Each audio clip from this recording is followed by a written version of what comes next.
नमस्कार। मैं डॉक्टर मनमोहन सेन, सह आचार्य संस्कृत, राजकीय महाविद्यालय बहरोड।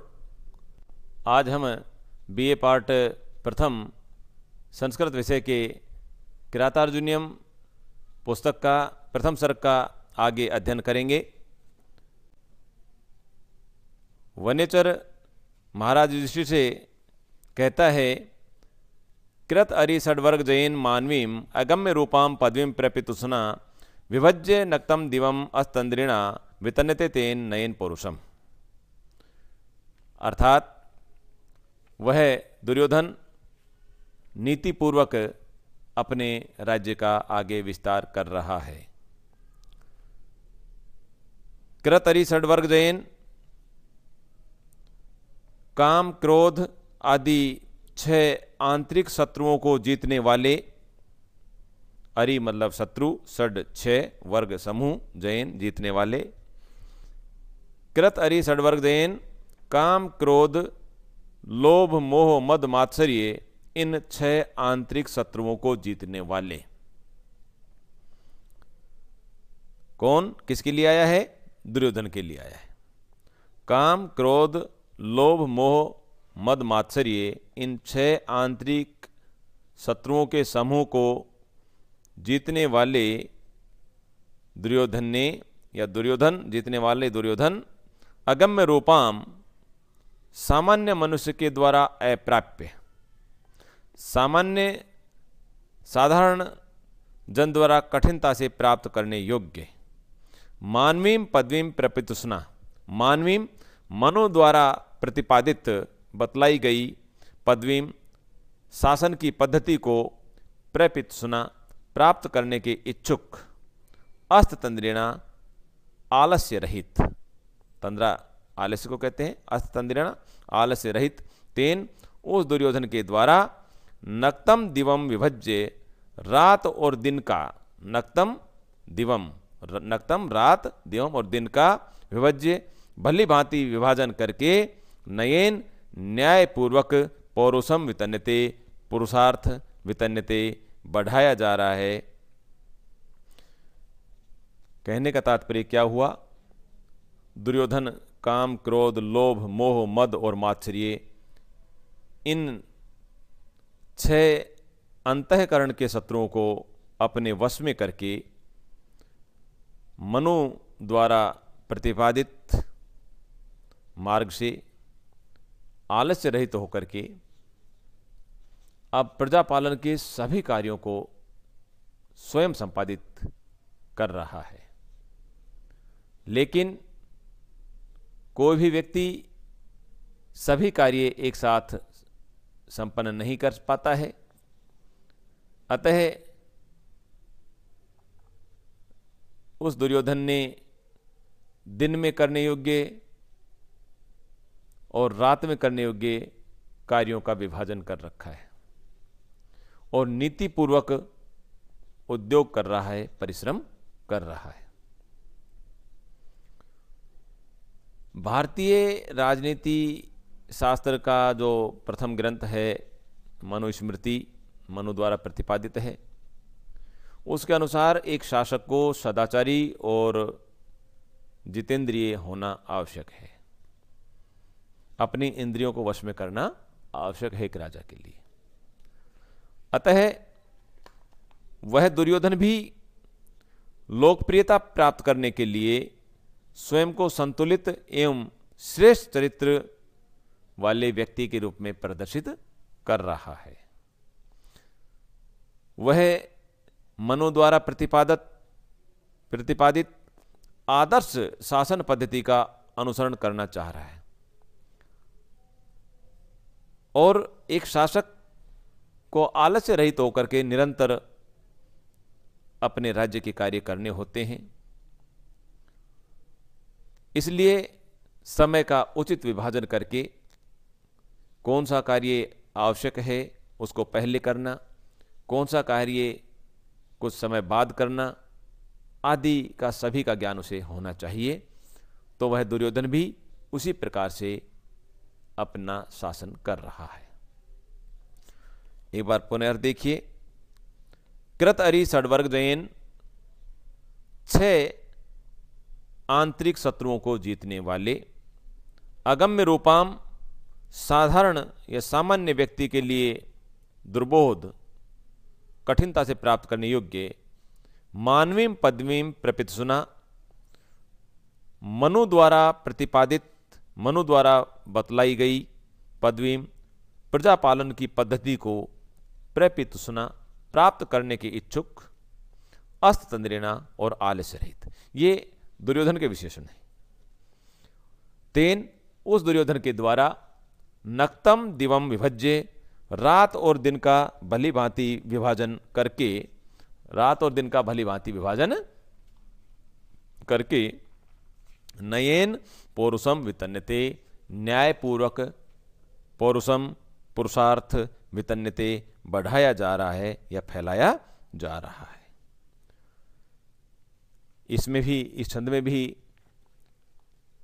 वंशज छंद का ही प्रयोग किया गया है और कुछ व्याकरणात्मक टिप्पणी आप देखना चाहेंगे तो जैसे कि विभज्य है, वि उपसर्ग पूर्वक भज धातु है और त्वा प्रत्यय लगा करके ल्यप, त्वा ल्यप में परिवर्तित हुआ तो विभज्य बना। वितन्यते वि उपसर्ग पूर्वक तन धातु है, लट लकार प्रथम पुरुष एक वचन का रूप है कर्मवाच्य में। अगला श्लोक है सखीनीव प्रीति युजह अनुजीविन है, समान मानान सूर्धश्च बंधुभि स संततम दर्शयते गतिस्मय कृतधिपत्याम इव साधु बंधुता। महत्वपूर्ण श्लोक है। पूछा जाता है इस पद्य में वनेचर दुर्योधन के बारे में बतलाता है कि किस प्रकार से वह अपने सेवक आदि के प्रति अनुराग प्रदर्शित करता है, मित्रों के साथ में किस प्रकार का व्यवहार करता है, अपने भाई बंधुओं के साथ में किस प्रकार का व्यवहार करता है, इन सब बातों को इसमें बतलाया गया है। गत स्मय, इसमें अहंकार को कहते हैं। गत स्मय अहंकार रहित से वह दुर्योधन, संततम निरंतर, अनुजीविन है सेवक गणों के साथ में, अपने सेवकों के साथ में, प्रीति युज है सखी नीव, प्रीति युज है स्नेही, सखी नीव मित्रों के समान व्यवहार करता है। सूर्धच और अपने श्रेष्ठ मित्रों के साथ में बंधु भी समान मानान, भाई बंधुओं के समान व्यवहार करता है। बंधुताम और भाई बंधुओं को कृत अधिपत्याम इव साधु दर्शयते, कृत अधिपत्याम इव शासन करता हुआ सा साधु दर्शयते अच्छी तरह से प्रदर्शित करता है, दिखाता है। जो व्यक्ति, कहने का तात्पर्य हुआ कि जो व्यक्ति राजमद में मस्त हो जाता है वह अवश्य ही सेवक लोगों का, मित्रों का, भाई बंधुओं का अहंकार के कारण अपमान कर देता है। राजमद में मदमस्त होने वाला व्यक्ति और उनका अपमान कर देता है, जानबूझकर या अहंकार में या भूलवश। जैसे ही वह उनका अपमान करता है तो उसके सभी सेवक, मित्र और भाई बंधु अंदर ही अंदर उसके शत्रु बन जाते हैं और इस प्रकार के जो शत्रु हैं वो उसके राज्य का नाश कर देते हैं। लेकिन जो दुर्योधन है